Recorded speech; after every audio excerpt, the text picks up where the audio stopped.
Nous sommes en 1176, dans le Proche-Orient. Après l'échec de la croisade des Francs de Jérusalem qui avait tenté de vassaliser l'Égypte, une armée musulmane emmenée par Nour ad-Din, l'émir d'Alep et de Damas, parvient à les doubler dans leur conquête. Le chef turc impose ses lieutenants dans les palais du Caire et l'un d'entre eux connaît une ascension rapide. Youssouf ibn Ayyub al-Nasir Salah ad-Din, qu'on appelle aussi Saladin en français, devient vizir du califat fatimide. Malheureusement pour son ancien maître, Saladin ne joue pas le jeu du djihad et agit de façon indépendante. Pire, lorsque Nour ad-Din meurt en 1174 et que son fils Ismaïl est encore trop jeune pour gouverner, le vizir égyptien reprend finalement les armes contre l'héritier. Officiellement pour le protéger des factions qui déchirent sa cour, les armées ayyoubides prennent d'assaut la capitale d'Ismaïl, mais ce dernier s'enfuit vers Alep. S'ensuit une guerre de 2 ans contre ses partisans zanguides et Saladin conquiert tout le territoire jusqu'à Homs. Ensuite, après sa campagne éclair, le cavalier de l'islam reçoit le soutien officiel des autorités sunnites. Il devient sultan d'Égypte et de Syrie, un titre reconnu par le calife abbasside de Bagdad qui lui permet de reprendre le flambeau du djihad. Le roi lépreux appelle ses chevaliers à se tenir prêts car l'invasion de la Terre Sainte est imminente.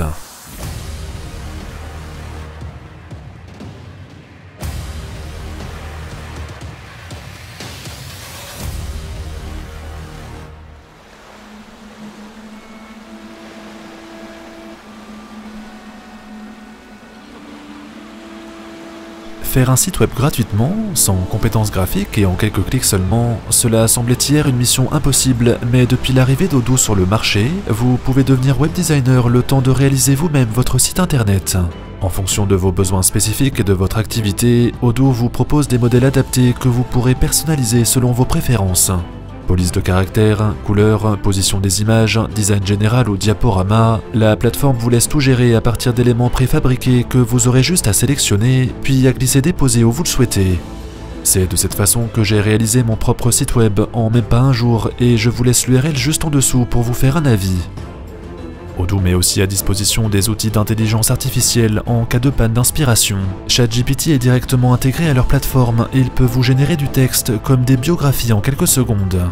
Vous aurez également de nombreux avantages comme un support client illimité que vous pourrez contacter n'importe quand sans piège et sans surcoût. En cliquant sur le lien juste en dessous, vous pourrez faire votre site web de façon entièrement gratuite. Même le nom de domaine personnalisé est offert pendant 1 an, alors c'est sans risque. Odoo ne devient payant que si vous ajoutez d'autres modules comme une comptabilité.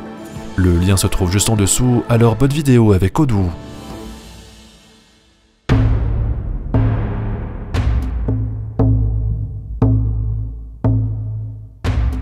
À la fin des années 1170, l'histoire des croisades est sur le point de connaître un moment décisif. Côté musulman, Saladin est à la tête de la dynastie ayyubide, mais de nombreux adversaires contestent encore son autorité. Il pourrait par exemple se faire envahir par les Zanguides au nord de la Syrie, ainsi que par les assassins qui dominent toujours les montagnes. Par contre, si jamais le sultan reprend la Terre Sainte aux dépens des Francs, il accomplirait les rêves de djihad que de nombreux musulmans appellent de leurs vœux. Son autorité serait alors incontestée et il aurait suffisamment de ressources pour vaincre ses ennemis. Reste à savoir bien sûr comment les croisés vont réagir face à cette menace existentielle.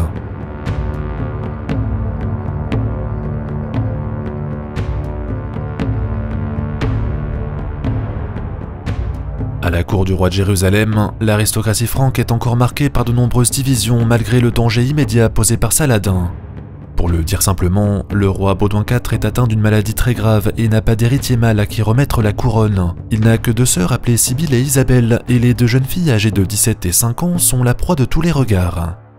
L'enjeu est clair, quiconque obtient la main de la sœur aînée pourrait bien monter sur le trône. Chaque famille pousse alors ses pions pour se rapprocher de la famille royale. C'est notamment le cas des Lusignans, une ancienne famille du Poitou qui rêve de faire fortune en Orient. L'aîné, Amaury, serait devenu le favori de la mère du roi. Son frère Guy serait pressenti pour prendre la main de Sibylle, et c'est lui qui pourrait bientôt monter sur le trône. Fort de cette influence, les Lusignans se seraient rapprochés de Renaud de Châtillon, un seigneur qui défend une diplomatie plus agressive contre les musulmans. Comme toutes les familles arrivées récemment dans la région, les Lusignans n'ont pas de terre pour récolter un revenu et seraient dépendants d'éventuelles conquêtes pour s'enrichir. Les projets de Renaud, qui parlent d'attaquer les pays voisins, briguent ainsi de nombreux soutiens à la cour, mais ils provoquent aussi beaucoup d'inquiétudes. Le contré Montroy de Tripoli, par exemple, dont la famille habite la région depuis les premiers pèlerinages, craint que ces agressions ne fassent le jeu de Saladin. La meilleure façon de pousser les musulmans à s'unifier derrière le sultan, c'est en effet d'attaquer aveuglément la terre d'islam.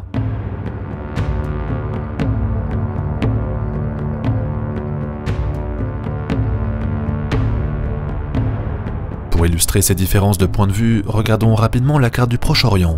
Depuis son château de Kérak, Renaud de Châtillon est placé devant une route commerciale stratégique. Beaucoup de caravanes passent à proximité de sa forteresse et relient la ville de Damas à la péninsule arabique. En somme, attaquer les marchands et les pèlerins qui transitent devant Kérak mettrait Saladin en grande difficulté. Si jamais les intérêts commerciaux des princes musulmans sont menacés, on peut imaginer que le sultan perdrait de nombreux soutiens parmi la noblesse arabo-syrienne. Cependant, cela pourrait tout aussi bien provoquer l'effet contraire. Raymond III, depuis son fief de Tripoli, préfère jouer sur les divisions politiques entre ses voisins. Il pourrait par exemple attaquer la forteresse de Harim, un fort tenu par les troupes de Saladin mais situé en plein territoire zanguide. De cette façon, pense-t-il, si jamais les Turcs attaquent l'empire ayyubide par le nord, que les Latins d'Antioche avancent leurs pions sur la côte et que les croisés s'enfoncent éventuellement dans les campagnes, le nord de la Syrie échapperait complètement au contrôle du sultan. Mieux, Raymond espère aussi obtenir le soutien des Byzantins pour attaquer l'Égypte. Imaginez que la marine romaine attaque les ports du Nil, les Ayyubides seraient obligés de se ruer sur les côtes. Dans cette configuration, leurs armées seraient fixées aux extrémités de leur empire et l'invasion de la Terre Sainte serait mise en échec. La force militaire des Francs de Jérusalem pourrait alors faire le reste.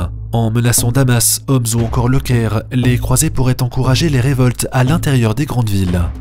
Saladin serait donc débordé sur tous les fronts et serait obligé de signer la paix.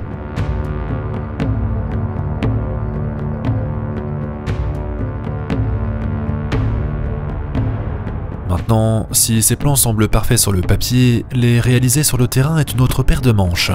Déjà, au mois de septembre 1177, les Byzantins sont en grande difficulté. Lors d'un énième engagement contre les Turcs de Roum, les colonnes romaines se font encore surprendre dans un défilé et sont écrasées par leurs ennemis seldjoukides. La bataille de Myrioképhalon est une catastrophe militaire pour Byzance qui perd l'initiative en Anatolie. En conséquence, les espoirs du comte de Tripoli qui espérait un soutien romain contre Saladin sont tués dans l'œuf. Il attend quand même une intervention des Zanguides contre le nord de la Syrie, sauf que là aussi, ses espoirs sont douchés par la réalité militaire.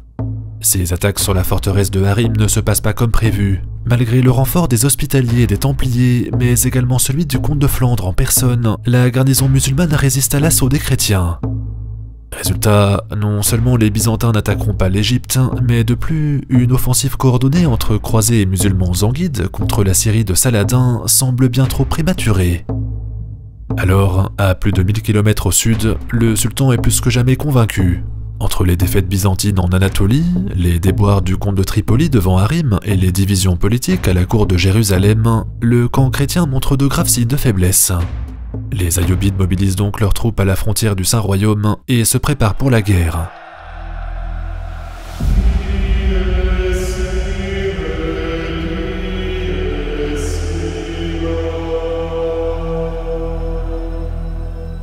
Alors, arrivé à l'automne 1177, la Terre Sainte est sous la menace d'une nouvelle invasion. Cette fois-ci, en revanche, le danger qui pèse sur les Francs de Jérusalem est d'un type nouveau. Les soldats musulmans sont réunis autour d'une seule bannière, comme le furent les premiers croisés en leur temps. Cet événement, improbable dans l'histoire islamique, est exprimé avec inquiétude par Guillaume de Tyr. Autrefois, écrit le chroniqueur, chaque cité musulmane avait son propre chef. Ces villes ne dépendaient pas les unes des autres et elles n'agissaient pas dans le même but. En fait, elles avaient généralement des motivations complètement opposées. Ces fractures faisaient le jeu des Francs qui avaient parfaitement compris comment naviguer entre ces différences religieuses, ethniques et politiques. Cependant, regrette le chroniqueur, Saladin semble être un chef de guerre charismatique porté par une bonne étoile. Il a échappé par 2 fois à des tentatives de meurtre et il a survécu à 2 maladies très graves qui ont laissé des traces indélébiles sur son visage. Ses nombreuses victoires et la reconnaissance de son statut par le calife abbasside lui permettent de rassembler au-delà de sa propre communauté. Guillaume de Tyr conclut ainsi avec regret, toutes les cités musulmanes sont maintenant réunies sous l'autorité d'un seul. Un seul chef qui se fait appeler Al-Malik, c'est-à-dire le souverain en arabe, un seul souverain qui n'attend plus qu'une chose, disposer d'un contexte favorable pour accomplir ses rêves de djihad.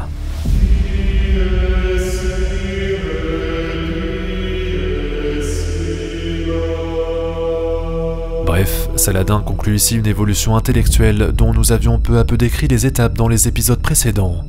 Dans la première partie de la série Croisade, nous avions expliqué comment l'idée de guerre sainte avait germé dans les esprits occidentaux.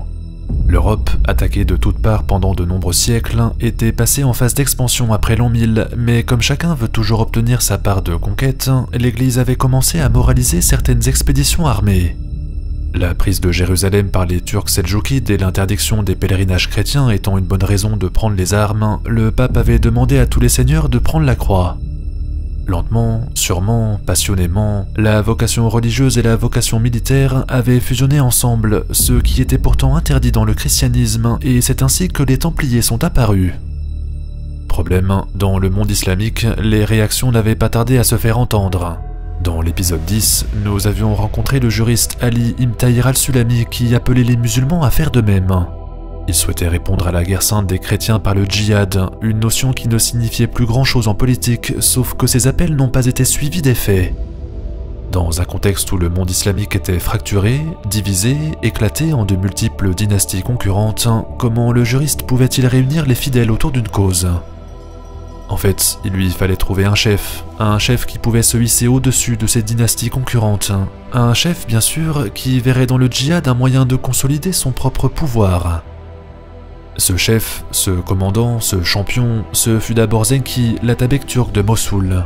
Ce fut ensuite son fils, Nur ad-Din, avant que ce dernier ne soit doublé par l'un de ses favoris, Saladin. Et désormais, au bout de cette évolution intellectuelle improbable, une armée ayoubite s'apprête à sortir d'Égypte pour reprendre Jérusalem au nom des musulmans.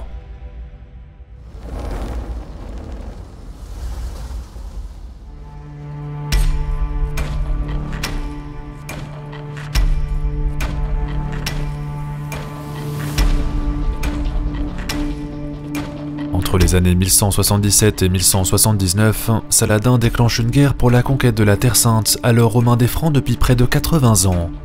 Le roi lépreux Baudouin IV n'a pas le droit à l'erreur. Après l'échec de la deuxième croisade et après les défaites byzantines contre les Turcs de Roum, son royaume ne peut pas espérer plus de renforts. Ce n'est donc pas un simple affrontement entre deux camps ennemis, mais bien un combat à mort pour le contrôle de Jérusalem.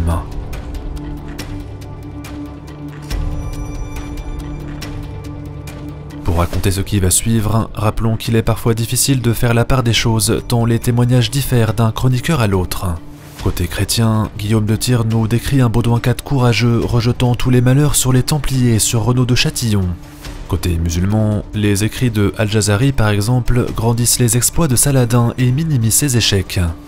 Si l'on tente quand même de suivre leur récit, le sultan disposerait d'une armée comprise entre 12 et 26 000 hommes pour envahir son voisin.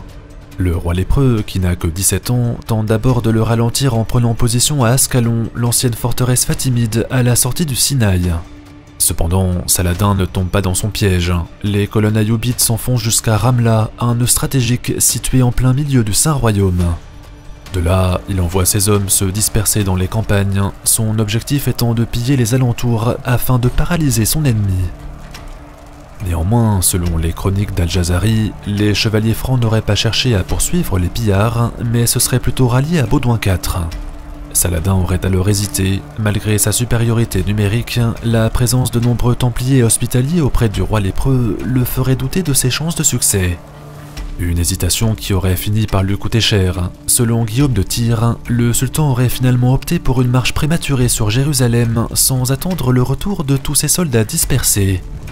Saisissant l'instant, Baudouin IV, selon les chroniques franques, ou bien Renaud de Châtillon, selon les chroniques arabes, aurait intercepté les Ayyoubides sur la colline de Montgisard. La charge qui s'en serait suivie aurait complètement détruit l'armée de Saladin.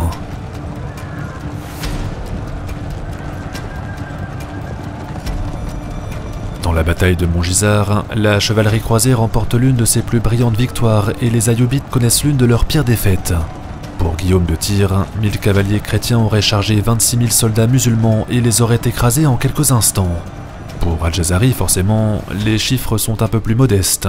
Quelques soldats musulmans, dit-il, ralentis par la traversée d'un cours d'eau, seraient tombés malencontreusement sur une troupe de chevaliers.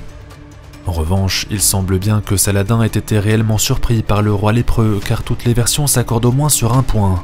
Après avoir perdu une bataille non loin de la ville sainte, il aurait abandonné du jour au lendemain ses projets d'invasion. C'est une preuve que la bataille de Montgisard est une répétition de la bataille de Dorilé que nous avions vue ensemble dans l'épisode 3. Même si le sultan dispose d'un avantage stratégique, il lui est impossible de battre les chevaliers occidentaux en terrain ouvert. Alors, que peut-il faire? Comment venir à bout des Francs quand ces derniers peuvent aligner 1000 cavaliers de 700 kg sur un champ de bataille?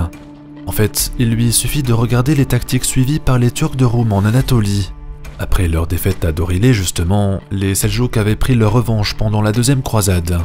Au lieu de subir la charge, ils avaient privilégié les embuscades, les attaques à distance et les volées de flèches. Résultat, ils avaient anéanti les 3/4 des forces françaises, aquitaines et germaniques avant même que ces dernières n'atteignent le Proche-Orient. Nouradine l'avait bien dit, seules les flèches turques constituent une défense viable contre les lances franques. Une leçon de réalisme militaire que Saladin ferait bien désormais de suivre à la lettre.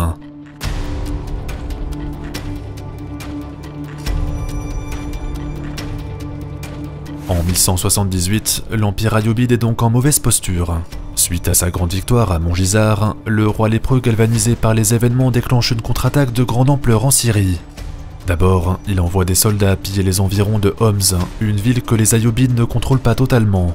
La cité leur avait fermé ses portes il y a quelques années et beaucoup d'aristocrates locaux rêveraient de prendre une revanche contre le sultan. Pire, à plusieurs centaines de kilomètres au sud, les croisés sont bien décidés à profiter de leur élan pour attaquer Damas, le grand centre intellectuel de la région. Baudouin IV fait construire un avant-poste fortifié au gué de Jacob, en plein milieu d'une route stratégique, d'où les colonnes de pillards pourraient s'enfoncer jusque derrière le plateau du Golan. Preuve de la position critique dans laquelle se trouve Saladin, il aurait offert au front la somme de 100 000 pièces d'or en échange de l'abandon du projet. Une telle offre est absolument désespérée. Avec tout cet argent, il aurait au moins de quoi payer la solde de la moitié d'une armée pendant toute une année.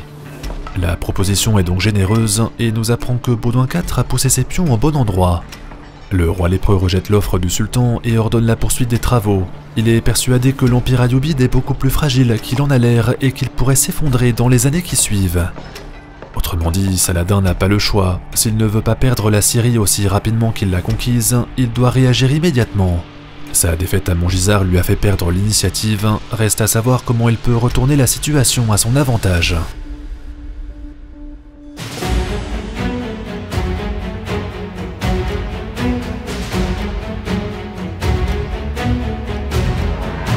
Pendant l'année 1179, la guerre entre Francs de Jérusalem et Ayyubides semble avoir tourné en faveur des chrétiens. Forcé de réagir, Saladin laisse l'Égypte entre les mains de son frère, puis il se rend en Syrie où ses espions l'informent d'un projet d'invasion contre Damas. L'ennui, c'est qu'il doit dans le même temps défendre la ville de Homs, dont les environs sont également ravagés par les pillards. Si la cité se retourne contre lui, tout le nord du pays serait vulnérable à une offensive zanguide ou nizarite. Alors, en acceptant de combattre sur deux fronts, Saladin ordonne le plan suivant. Devant Damas, il laisse son neveu avec seulement 1000 hommes. C'est assez peu pour repousser les Francs, mais la troupe reçoit comme instruction de ne pas chercher l'affrontement direct avec les chevaliers. Elle doit éviter la confrontation à n'importe quel prix, de manière à épuiser l'envahisseur en attendant le retour de l'armée principale. Celle-ci s'en va combattre avec le sultan sur le front nord. Saladin aurait mené personnellement ses troupes dans les environs de Homs. Il aurait combattu les colonnes de pillards et aurait renforcé son autorité sur le gouvernement local. Enfin, une fois que la situation semble apaisée dans la région, il redescend de toute urgence vers le sud. Il est quand même heureux de voir ses hommes obéir à ses ordres, car ces derniers évitent de livrer bataille aux chrétiens. Malgré le pillage des environs, les croisés se sont épuisés tout seuls et finissent par rentrer chez eux. C'est donc le moment idéal choisi par Saladin pour les contre-attaquer. Après une phase défensive, le sultan installe un camp dans les alentours de Banias puis convoque un maximum de troupes. Son idée est plutôt simple, envoyer des colonnes de pillards dans les campagnes franques afin de forcer Baudouin IV à réagir. Aussitôt dit, aussitôt fait, ces hommes amassent un butin formidable aux dépens des seigneurs latins et le roi lépreux se porte à leur rencontre. Saladin renouvelle alors sa stratégie d'évitement. Il ne s'offre pas en bataille rangée comme à Montgisard, mais il attend plutôt le bon moment pour frapper. Les Francs sont frustrés de ne pas pouvoir engager leur ennemi. Ils installent leur campement dans un lieu-dit appelé Marjayoun et réfléchissent à une stratégie. Le problème, c'est que Baudouin est rattrapé par sa condition physique qui se détériore. Lui qui n'a après tout que 19 ans, il essaie de coordonner ses troupes, sauf que la lèpre l'empêche de commander correctement. Il est malade, il est affaibli, il est alité. certains croisés le presseraient de marcher tambour battant contre les musulmans et Baudouin IV aurait toutes les difficultés du monde à les tenir. Selon Guillaume de Tyr, c'est à ce moment que le sultan Ayoubide aurait installé son propre campement non loin de celui des Francs. Puis, afin d'attirer les croisés dans un piège, il aurait envoyé ses archers tirer des flèches sur le camp chrétien.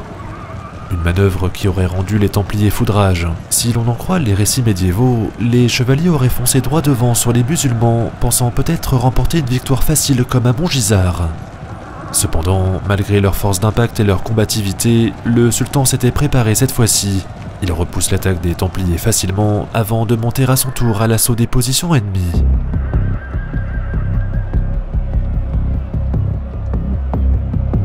Au cours de la bataille de Marjayoun, le 10 juin 1179, soit un an et demi après Montgisard, les chevaliers de Baudouin IV sont encerclés par les Ayyoubides. De tous les côtés du campement, les soldats de Saladin percent les défenses et enfoncent les lignes. Les musulmans se rapprochent dangereusement du roi lépreux qui n'a plus aucune issue de secours pour s'enfuir. À mesure que les chrétiens tombent les uns après les autres, les croisés commencent à craindre le pire. Si jamais le sultan réussit à capturer le roi vivant, son royaume entrerait en crise de succession car il n'a pas d'héritier désigné.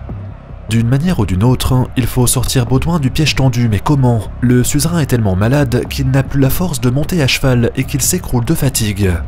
La lèpre paralyse complètement le roi de Jérusalem qui reste couché dans sa tente. Alors, quelques chevaliers auraient joué le tout pour le tout. En déposant délicatement Baudouin sur un brancard, sans le toucher pour ne pas être eux-mêmes infectés, ils auraient dégainé leurs épées et seraient sortis du campement. Faisant écran avec leur corps pour protéger leur seigneur alité, ils se seraient enfoncés dans les rangs ayyoubides qui redoublent d'efforts pour capturer le roi. Mais, selon la chronique écrite par Guillaume de Tyr, les chevaliers chrétiens n'auraient pas flanché. Ils se seraient frayé un chemin à travers l'armée ennemie afin de transporter Baudouin en sécurité. Bien sûr, on ne peut pas vérifier ce témoignage, mais Saladin serait passé tout près de gagner la guerre. Pendant la bataille de Marjayoun, il devra uniquement se contenter d'avoir vengé sa défaite à Montgisard.